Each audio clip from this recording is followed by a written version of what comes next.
Welcome everyone to Things Around 8.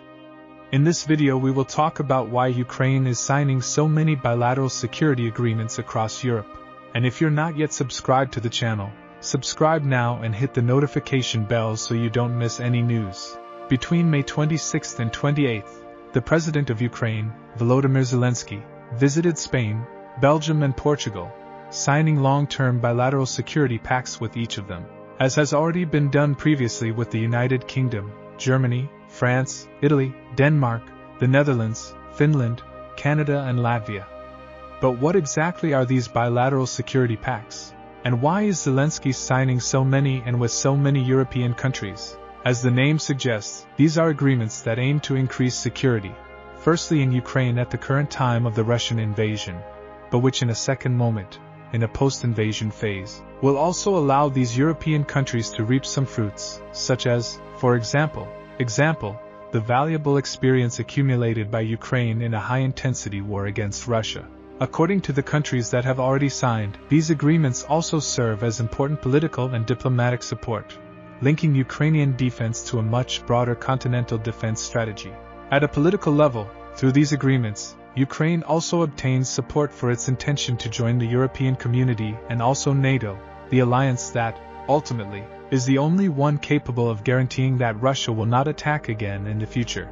Therefore, in short, these agreements say that the signatory countries commit to supporting Ukrainian defense for the next 10 years, also supporting the Ukrainian desire to join the European Community bloc and also the Western Alliance. But in really practical terms, these agreements, for now, do not mean much, as none have yet been ratified by the parliaments of the respective signatory countries. In other words, to effectively start taking effect, they still need to go through long and arduous internal debates in each of those countries. Processes that, as we know very well, can last for many months, with the risk of not being approved.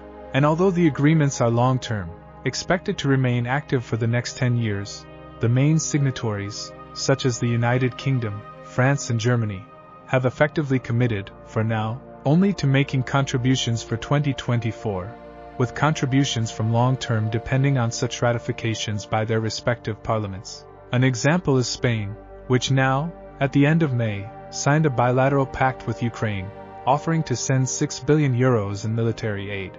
However, only €1.1 billion will actually be sent this year, with the remaining €5 billion expected over the next 3 years.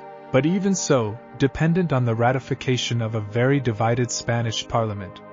The same happens in the United Kingdom, which confirmed the sending of £2.5 billion to Ukraine for 2024. And with Germany, which of the €7 billion envisaged in the pact signed with Ukraine, only a part will be sent now, in 2024. Therefore, at least for now, these pacts represent only a first step, a kind of letter of good intentions that will only effectively materialize into acts and actions after long ratification processes. But if these processes go as expected, the impact of this for Ukraine will indeed be very positive, as it will give Ukrainians greater independence from the moods and temperaments of the United States Congress and Senate.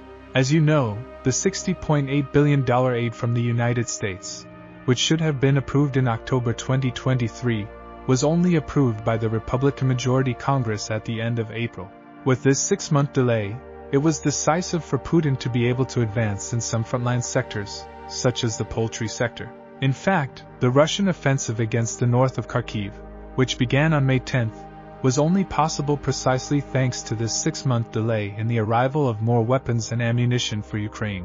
And it is to avoid all this dependence on the United States that President Zelensky is signing so many bilateral security pacts with so many European countries. According to the data available so far, if all the pacts already signed and those expected to be signed in the coming weeks are actually ratified by the signatory countries and come into full force, Ukraine will achieve, for the next 10 years, an average flow of financing estimated at between $25 and $30 billion annually. In other words, Ukraine will reduce its dependence on military aid from the United States by around 50%, a measure seen as very important, especially considering the possible election of Donald Trump for a second term in the United States. As Trump is known for having a great affinity with Putin, and as it was his party that postponed important military aid to Ukraine for 6 months, reducing military dependence on the United States by 50% is a goal that is truly worth pursuing. to fight. And if you're not yet subscribed to the channel, subscribe now and hit the notification bell so you don't miss any news.